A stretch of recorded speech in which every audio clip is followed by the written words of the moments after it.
I continue to put on the SPF, even though there's absolutely no sun getting through all the layers of smoke and the marine layer and the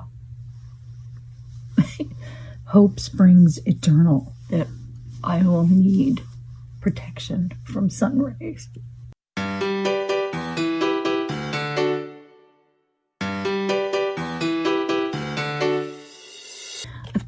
I was an English major, and I read books, physical books in covers with paper, so I'm kind of old-fashioned.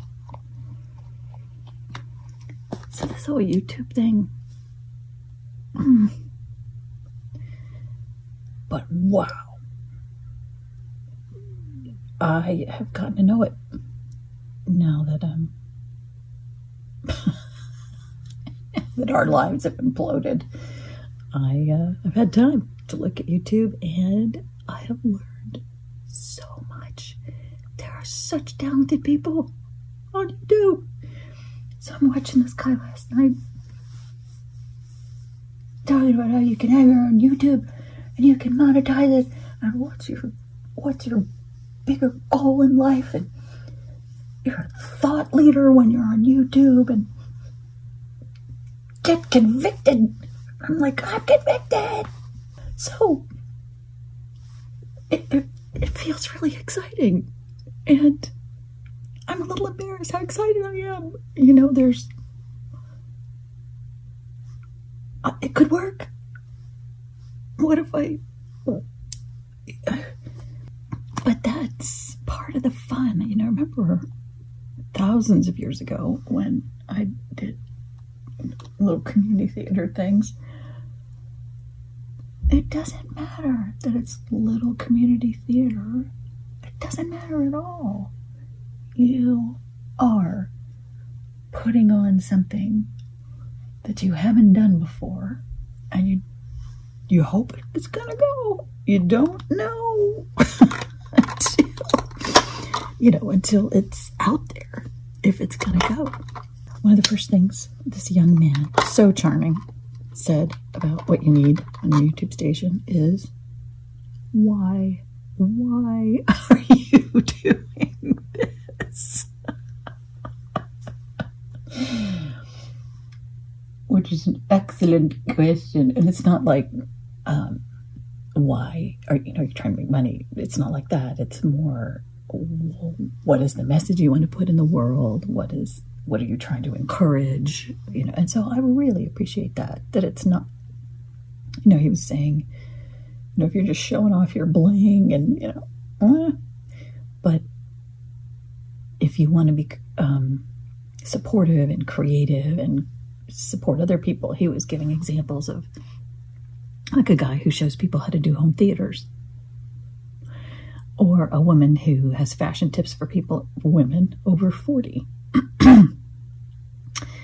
And a woman who teaches you how to do sourdough and how to ferment food, and so people are sort of being of service, and that's the why behind their work. And I love that. That was a nice surprise, sort of this idea of being of service. And the other part I like about it is that it's egalitarian.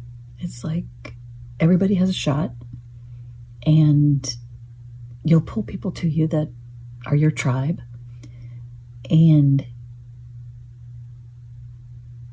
the barriers are fairly low to getting it. So I think that's part of why I like it. Eric and I were going to make a production company, just for our own fun stuff, and we were going to call it Low Bar Productions. But it's already registered with somebody else. But that's the spirit. That's the intention we have for our work. And the reason for that is that we find when we have high bar, we just scare ourselves and we don't do as well. If we're just playing, if we're clowning around, it is so much more joyful. Often a better product which is not the point. That's, if you think I'm going to play around to get a better product, it's not going to work. Sometimes it's terrible, but we had a fabulous time doing it. Low bar productions. There's another, what does that remind me of, that phrase? Good is better than perfect. Done is better than perfect. Something, just, at the Coaches Training Institute, this is great, because I used to be like, your handouts aren't very good. Which they weren't. They were like mimeographed with the blue. But what they had decided was if they waited until they had it all nice, they would never get it done. They would never do it. They would never get off the ground. And so they decided on a value that they were all going to agree to, called Indiana Jones, which is you can't see the path.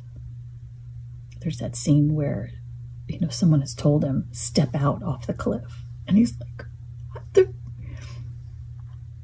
And there's a bridge that you actually can't see because it looks exactly like the rest of the cliff. So he steps out, but it's there. So that's what they decided to trust. It's going to be messy. Things are going to be flying around.